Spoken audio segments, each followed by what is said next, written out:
News India. Decade news India में आपका स्वागत है। आज हमारे संवाददाता अरशद अंसारी पहुंचे AIMIM के जिला अध्यक्ष फ़हीम चौधरी के पास। मेरठ के इस्लामाबाद इलाके को लेकर बीजेपी MLC धर्मेंद्र भारद्वाज ने बड़ी मांग कर दी है। मेरठ के उपनगर इस्लामाबाद का नाम बदलकर माता दीन वाल्मीकि नगर रखने का प्रस्ताव दिया है। आइए दिखाते हैं आपको क्या बता रहे हैं AIMIM के जिला अध्यक्ष फ़हीम चौधरी इस बारे में। डीकेडी न्यूज़ इंडिया में आपका स्वागत है। मैं हूं आपके साथ में अरशद अंसारी। आज हम मेरठ के लिसाड़ी गेट थाना क्षेत्र में हैं, जहां हम बात करेंगे फ़हीम चौधरी से, जो AIM के जिला अध्यक्ष हैं। आप जानते हैं कि इस्लामाबाद का नाम बदलने की जो प्रतिक्रिया चल रही है वो मेरठ के MLC भारद्वाज के द्वारा की जा रही है, और जानेंगे फ़हीम चौधरी से इस बारे में उनकी क्या राय है कि नाम बदलना किस तरह से जाता है। इसमें भी कोई ऐसी प्रतिक्रिया है जो आसानी से नाम बदल जाता है, या इसमें भी जी आप जानते हैं कि एक मुद्दा उठ रहा है जो MLC धर्मेंद्र भारद्वाज द्वारा ये इस्लामाबाद का नाम बदलने की प्रतिक्रिया चल रही है, इस पर क्या कहेंगे आप? देखिए, बीजेपी के जो लोग हैं ये पागल हो चुके हैं। इन्हें कुछ और काम तो रहा नहीं है। ये कभी स्कूल बंद करा रहे हैं, ठीक है, कभी नौकरियां खत्म कर रहे हैं, कभी निजीकरण कर रहे हैं। अब जब इन्हें कुछ नहीं मिलता तो नाम परिवर्तन की ये काम करने लगे। कभी स्टेशनों का नाम बदल रहे हैं, कभी इमारतों का नाम बदल रहे हैं। अब ये इस चीज़ को लेकर आए लोकल में आ गए कि इस्लामाबाद का नाम बदलने के लिए। तो उन्होंने शायद एक नाम भी सजेस्ट किया था किसी, उन्होंने कहा था माता दीन वाल्मीकि नाम। जी, मैं ये कहूँगा कि देखिए, इस्लामाबाद एक बहुत मेरठ का एक नामचीन क्षेत्र है, जिसे मेरठ में अगर हम देखें तो एक क्रांति जिस वक्त हुई थी तो इस्लामाबाद तभी से चलता आ रहा है। और रही बात इसको नाम बदलने की, देखिए नाम बदलना कोई इतना आसान नहीं है। नाम बदलने के लिए इसके लिए क्या क्या प्रक्रिया होंगी? देखिए, बहुत लंबी प्रक्रिया है इसमें। जैसे भी देखिए, गूगल पे आप देखेंगे तो इस्लामाबाद के नाम से आप सर्च करेंगे तो इस्लामाबाद आ जाएगा, और इस्लामाबाद मेरठ बहुत। और अगर आप कहीं और सर्च करते हैं तो इस्लामाबाद के नाम आ जाएगा। किसी आप ID को अगर अपडेट कराते हैं तो उसमें जाहिर सी बात है उसमें इस्लामाबाद अपडेट हुआ है पहले से ही। आप अगर वोटर ID कार्ड देखेंगे तो भी उसमें इस्लामाबाद है। ऐसे न जाने कितने ऐसे दस्तावेज हैं जिसमें इस्लामाबाद जो है रजिस्टर्ड है पहले से ही। अगर हम इस चीज़ को अब चेंज कराने लगे तो मैं समझता हूँ कि कई सौ करोड़ रुपए का इसमें खर्च हो जाएगा सरकार का, जो बेबुनियाद बेवजह का है। इस पैसे को जो नाम बदलने वाली प्रक्रिया शुरू कर रहे हैं कि आज उसका नाम बदल दो, आज का, अगर ये इस पैसे को बच्चों की पढ़ाई में या सरकारी नौकरियों में या अस्पतालों में लगाएं तो मैं समझता हूँ ज़्यादा अच्छा रहेगा। अभी आप जो कह रहे थे कि नौकरियां नहीं दी गई, अभी प्रधानमंत्री ने जब लाल किले पर तिरंगा फहराया तो उन्होंने काफ़ी नौकरियां देने का वादा भी किया है, और ये कहा है कि हमने दी है नौकरी। देखिए, अगर इन्होंने नौकरी दी है तो उसका डेटा शेयर करें। इन्होंने कोई नौकरी नहीं दी है। आप देखिए कि जब से सरकार आई है तब से लेकर आज तक वो तो कहते हैं हमने कई लाख नौकरी दे दी। कहाँ है नौकरियाँ? अगर नौकरी देते हैं तो ये जो बेरोजगार सड़कों पे जो लाठियाँ खा रहे हैं, धक्के खा रहे हैं, मैं तो ये कह रहा हूँ कि नौकरी के नाम पे जब ये फॉर्म निकालते हैं, एग्जाम देते हैं, वो लीक हो जाता है। बच्चे सड़कों पर जाते हैं तो पिटते हैं, वहाँ रहने के लिए उनके इंतजाम नहीं है।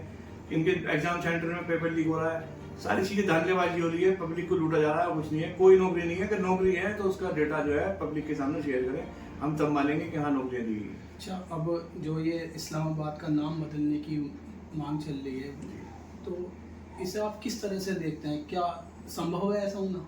देखिए, संभव तो सब कुछ है, सरकार है उनकी कर सकते हैं, लेकिन ये सब बेबुनियाद बात है।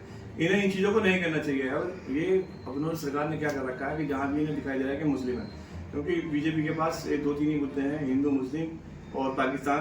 अगर हम ये 2 चीज़ें हटा दें तो इनके पास कोई भी आधार नहीं है अपने आप को रिप्रेजेंट करने का कि हम भारत की सरकार में। उन्होंने ये कहा है कि ऐसा लगता है मुझे तुम पाकिस्तान के अंदर रह रहे हो। देखिए, ये चीज़ आज से नहीं है।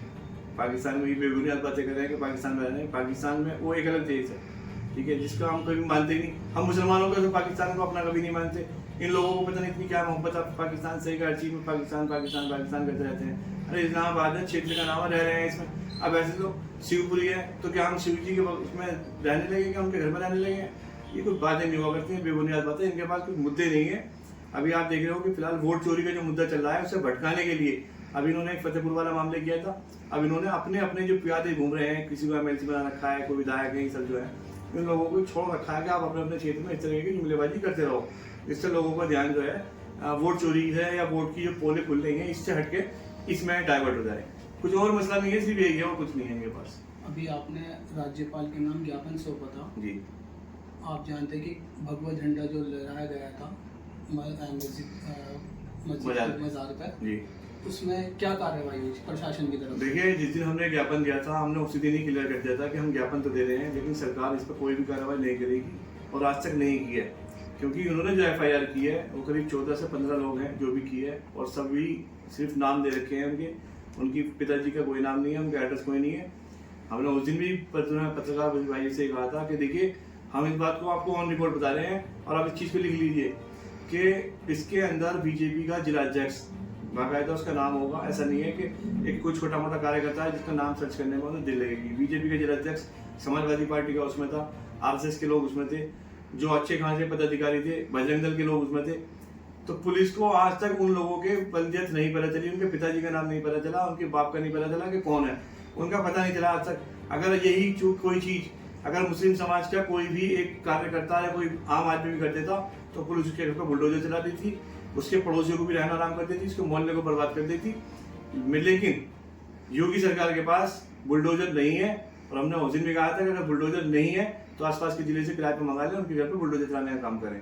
लेकिन ये सरकार नहीं करेगी, क्योंकि ये सारी प्री प्लान थी। आपने देखा होगा कि जिला अध्यक्ष BJP का बाकायदा खुद SSP को फोन पर धमका रहा है कि ये मत मानना, ये सपा की सरकार है।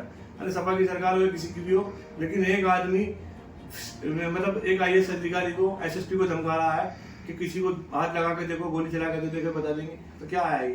सरकार का खुला संरक्षण मिला हुआ है। नहीं, योगी सरकार तो कहती है कि हमने उत्तर प्रदेश से क्राइम बिल्कुल खत्म कर दिया। अरे भैया, कहाँ खत्म कर दिया? मैं तो यहीं की बात करूँ, जिस क्षेत्र में आप बैठे हो, अभी आपने बताया ना निशाड़ी के क्षेत्र में अभी 1 महीने के अंदर 2 मर्डर हो गए हैं।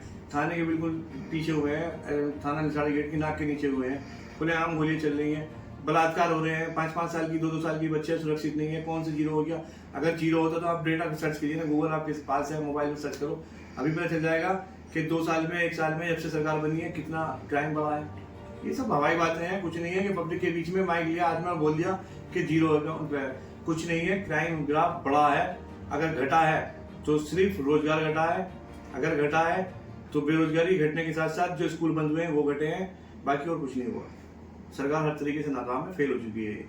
इस बार इनको जवाब मिलने वाला है, देखते रहिए आप। अच्छा, जो अब AI पंचायत के, इसमें आपकी क्या तैयारी रहेगी? देखिए, हमारे पास तैयारी तो मजबूत है।